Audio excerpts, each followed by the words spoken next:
many people tend to think, I think a stereotype, sometimes unstated in our society, is that as it were, the good students are the good people, good conventional students, and the students who don't do very well at conventional school are in some ways the bad people.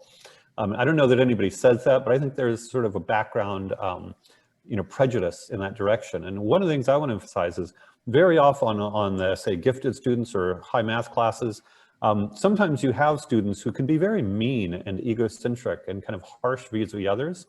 And conversely, a lot of the very best purpose-driven students I've had have been brilliant creators who may have had learning difficulties, learning differences.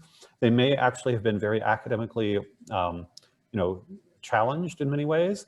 And yet some of these creatives, when I put them in an environment that supported them doing amazing projects, become, as it were, the most positive energy on behalf of, purpose-driven creative life. And so one of the reasons I am outraged by one-size-fits-all schooling is it's taking some of these wonderful people and making them feel stupid and less than and unsuccessful, when we should be putting them in an environment when they can be kind of amazing leaders and models of how to live a life as an adolescent. I love how you said that, Michael. And I think that now, children are just smaller adults, right? So if I was creating a learning environment for adults, right, what would that look like? Right? I wouldn't want to go back to school and have to get a hall pass and have school like it is. And I would not want that for my child. And this is not the culture that we grew up in. And they're marinating in that culture 6, 7, 8 hours a day, right? And it's unhealthy. It's unhealthy. Well, especially if it's really different than the culture that you have at home.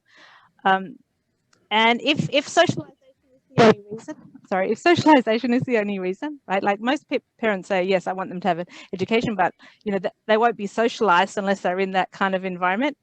I would challenge parents to go and find other ways, or just even look for other ways that they are socialized. Like in the summertime, do they miss socialization? Are they not being socialized during the summer at summer camps and all these other things that your children could be involved in?